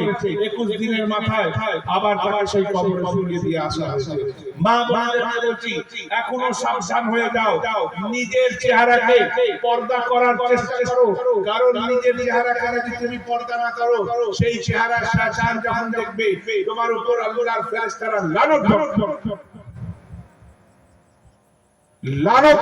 করবে। এখন মেয়েরা মার্কেটিং করতে শিখেছে, হ্যাঁ, আর স্বামী বলবে তুমি থাকো, তুমি পছন্দ করতে পারো না, টাকাটা আমাকে দাও, দেখো আমি কেমন কিনে নিয়ে আসি। একটা দোকানে ঢুকে পছন্দ হয়ে যাবে, কিন্তু সে দোকানে কিনবে না। আর একটা দোকানে যাবে, সারা বাজার ঘুরে লাস্টে ঠকে গিয়ে একটা নরমাল বেশি দাম দাম মেয়েদের বুদ্ধি। নিজের স্বামীকে বলছে তোমার জন্য না আমি একটা দামি একটা শার্ট কিনেছি, একটা শার্ট। তো বলছে কি সুন্দর শার্টটা দেখো। বলছে হ্যাঁ শার্টটা খুব সুন্দর। বলে কত দাম? বলছে 10,000 টাকা। 10,000 টাকা? তুমি শার্টটা 10,000 টাকা দিয়ে কিনেছো? বলছে হ্যাঁ 10,000 টাকা দিয়ে কিনেছি। তাতে হয়েছে কি? তোমার না খালি তোমার পছন্দের জন্য আমি এই শাড়িটা কিনলাম যাতে তুমি শাড়িটা কিনতে পারো। মানে শাড়িটা হচ্ছে বুঝতে পেরেছেন না? শার্টটা ফ্রি, শাড়িটার দাম 10,000 টাকা। বুঝতে পেরেছেন না? এই হচ্ছে আমাদের স্থিতি। আর আমাদের এখন মেয়েরা জিন্স প্যান্ট পরে, এখানে পরে কিনা জানে না, পরে না। হ্যাঁ জিন্স প্যান্ট টি শার্ট পরতে ধরেছে। এখন ঈদের সময় হয়েছে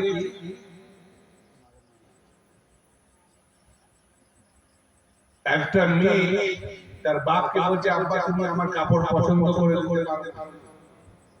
তুমি খালি যা মন তুলে নিয়ে আসো। এবার এক কাজ করো তুমি আমাকে 1,000 টাকা দাও, দেখবে আমি এমন কাপড় কিনে আনবো লোক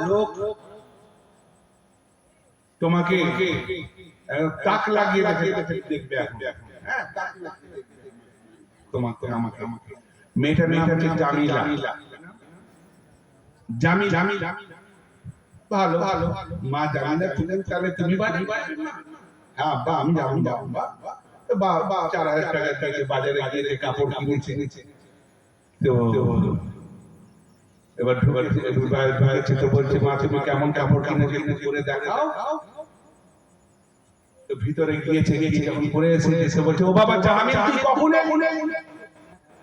মানে জামিলা থেকে জামিল হয়ে গেছে। বুঝতে পেরেছেন না? ও বাবা জামিল তুই কখন এলি? বলে না গো বাবা আমি জামিল না, আমি জামিলা। বলে তোর পোশাকে জামিল তৈরি করে। বুঝতে পারছেন না আমাদের অবস্থা হয়েছে? আমাদের ছেলেরা পাঞ্জাবি পরবে, আমাদের ছেলেরা পাঞ্জাবি পরবে ঈদে, তারপর সেই পাঞ্জাবি আবার তুলে দেবে আবার পরের।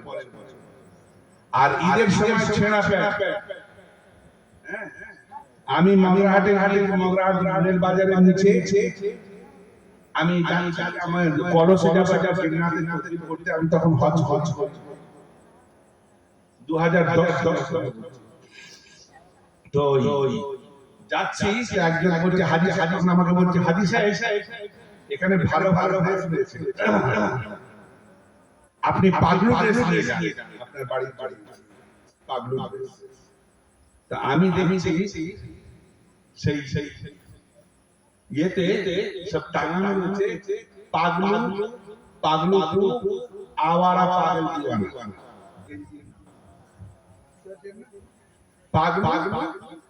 পাগলু আওয়ারা পাগল দিওয়ানা। আমি ভুলে গেছি প্রথমে পাগলু হবে তারপরে ডবল পাগল। বুঝতে পেরেছেন না? তারপরে যখন ডবল পাগল সার্টিফিকেট পেয়ে যাবে তখন আওয়ারা পাগল দিওয়ানা হয়ে যাবে। এই হচ্ছে আমাদের খাসিয়ত। মান তাশাব্বাহা বিকাউমিন ফাহুয়া মিনহুম। আপনারা কোন আশায় বসে আছেন যে গস পাক আপনাদেরকে জান্নাতে নিয়ে যাবে? কিসের আশা? কোন আশায় বসে আছেন যে আপনাদেরকে জান্নাতে নিয়ে যাবে? হাদিসে পাকের মধ্যে আছে মান তাশাব্বাহা বিকাউমিন ফাহুয়া মিনহুম। যে কওমের মুশাবিহাত করবে সেই কওমের সঙ্গে তাকে তোলা হবে। ফারুক খানের নকল করবে আর পীরের সঙ্গে জান্নাত যাওয়ার আশা রাখবে? হ্যাঁ সলমান খানের নকল করবেন আর গসপাকের সঙ্গে জান্নাতে যাওয়ার আশা রাখবে? আরে ভাই গসে পাক তিনি নামাজি তাই জান্নাতে মওলা পাক তিনি নামাজি তাই জান্নাতে নিয়ে যাবে। আপনার প্রিয় মসজিদ নামাজি, সেই নামাজিদের জন্য সুপারিশ করবে। সেই জন্য বলছি সাবধান হয়ে যান। যদি এখন না সাবধান হয়েছে, আপনার পোশাক আশাক চলন বলন ভাই বড় দুঃখ লাগে। প্যালেস্টাইন মার খেয়ে খেয়ে হয়রান হয়ে যাবে, আর আমরা প্যালেস্টাইনি ব্যবহার করে করে হয়রান হয়ে আপনারা জানেন না ইসরায়েলি প্রোডাক্ট ব্যবহার করে করে হয়রান হয়ে যাবে। ইসরায়েলি প্রোডাক্ট কিনবেন, সেই প্রোডাক্টের পয়সায় আপনার নামে একটা বুলেট কেনা হবে, গুলি কেনা। হ্যাঁ, আমি বলছি কোকা-কোলার যত কোম্পানি, কোকা-কোলার যত প্রোডাক্ট আছে, স্প্রাইট কোকা-কোলা বলুন, 7 আপ বলুন, মাউন্টেন ডিউ বলুন, পেপসি বলুন, মিরিন্ডা বলুন, ফান্টা বলুন, এই সমস্ত জিনিস খাওয়া বন্ধ করতে হবে। লাক্স সাবান ব্যবহার লাইফ বয় সাবান ব্যবহার করা যাবে না। ইসরায়েলি এক কথায় ইসরায়েলি কোন অ্যাপ নেই। নো থ্যাঙ্কস বলে একটা অ্যাপ আছে, নো থ্যাঙ্কস। নো থ্যাঙ্কস বলে একটা অ্যাপ আছে, সেই অ্যাপটা ডাউনলোড করবেন। কোন কিছু কেনার আগে কিউআর কোড থাকে, সেই কিউআর কোড স্ক্যান করবেন। ওই নো থ্যাঙ্কস অ্যাপ থেকে আপনাকে বলে দেবে ইসরায়েলি প্রোডাক্টের বাইরে জিনিস। যদি ইসরায়েলি প্রোডাক্ট হয় তাহলে ওখানে লাল সিগন্যাল হবে, আর যদি ইসরায়েলি প্রোডাক্ট না হয় তখন ওটা গ্রিন সিগন্যাল হবে। তো ভাই আপনাদের অবশ্যই কিন্তু এই অ্যাপ ডাউনলোড করুন, কারণ আমার পয়সায়, মুসলমানের পয়সায় মুসলমান যদি বলেন এখানে মাস্টার মশাই বসে রয়েছে। পেপসির ফুল ফর্ম পেপসির ফুল ফর্ম কেউ জানে না। পেপসির ফুল ফর্ম হচ্ছে pay any Penney save Israel. আপনারা গুগল খুলে সার্চ করে দেখুন, pay any Penney, pay any Penney save Israel, SI Pepsi save Israel. তাহলে আমার পয়সা দিয়ে আমার ভাই হচ্ছে, আমি বুঝতেও পারছি না। সাবধান হয়ে যান, নচেত কিন্তু আমাদের এমন একটা ভবিষ্যৎ হবে যে আমাদের পাশে কেউ থাকবে না, আমাদের পাশে শূন্য হয়ে যাবে। ভাই আমরা মুসলমান, একত্রিত হওয়া দরকার আছে। একত্রিত হয়ে ইসলামের বিপক্ষে যারা আছে তাদের সামনে উঠে দাঁড়াতে হবে। তবেই হাসরের ময়দানে আমার রাসূল পাককে হাজির করতে হবে। নচেত সব বেকার হয়ে যাবে। तूफान नूह लाने से ऐ चश्मा पायफा जो अश्क ही बहुत है असर करे। ये किस्से लतीफ बिना तमाम है, जो कुछ बयां हुआ है आवाज माफता। কিছু বলছো না? হ্যাঁ, কিছু বলছো? যদি কোনো মনে প্রশ্ন থাকে বলে ফেলো, অসুবিধা নেই। ইনশাআল্লাহ হুজুর ওয়াজে পাকের বিদায় করেন, পারলে চেষ্টা করলে ইনশাআল্লাহ উত্তর দিতে পারবে। আকিকা কি কথা নাকি ডাক্তারদের রক্তের সম্পর্ক থাকে, তাদের খাওয়া দাওয়া আস্তে আকিকার মাসআলা হচ্ছে অনেকটা কুরবানি মাসআলা। কুরবানি যেমন তিন ভাগ ভাগতে হয়, আকিকারও তিন ভাগ করতে হয়। এক ভাগ হচ্ছে নিজের জন্য, এক ভাগ আত্মীয় পরিজনের জন্য, এক ভাগ গরিব মিসকিন। যদি মনে করেন যে রান্না করে খাওয়া মতো সবাই খেতে পারবে, এমনকি তার বাপ মা ভাই বোন প্রত্যেকে কেউ বাদ যাবে, সবাই খেতে পারবে।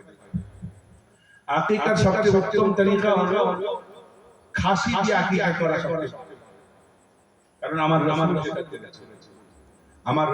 পাক সাল্লাল্লাহু আলাইহি ওয়াসাল্লাম ইমাম হাসানের জন্য দুটো খাসি, ইমাম হুসাইনের জন্য দুটো খাসি এবং হযরত ফাতেমাতুজ জাহরার জন্য একটা খাসি আকিকা।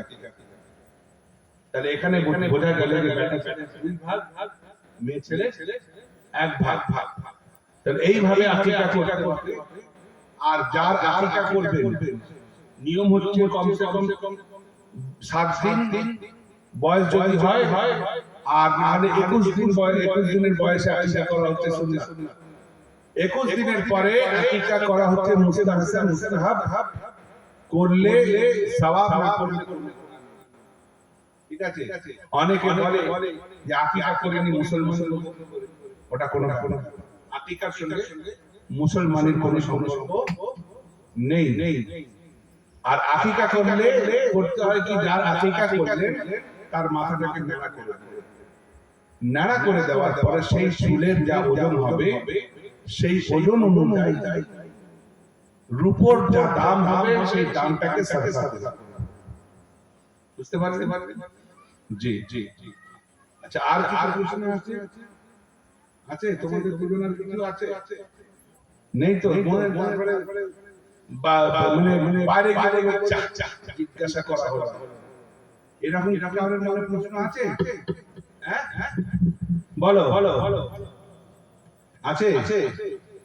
नहीं तो तूफान बुलाने से ऐसे तूफान दोष कभी बहुत है अगर असर करे। ये किस्से लतीफ अबीना तमाम हैं, जो कुछ बया हुआ है आगाज़ बात का। व आखिर दावाना अल्हम्दुलिल्लाहि रब्बिल आलमीन।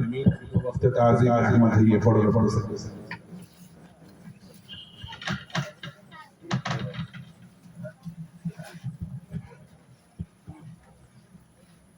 या नबी सलाम, या रसूल सलाम अलैका, या हबीब सलाम अलैका, सलावतुल्लाह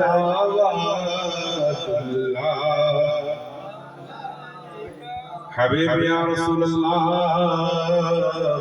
वास्ता शेरे खुदा का, वास्ता खैरुन निसा का, वास्ता कर गो परा का, वास्ता गौसुल वरा का, या नबी सलाम अलैका।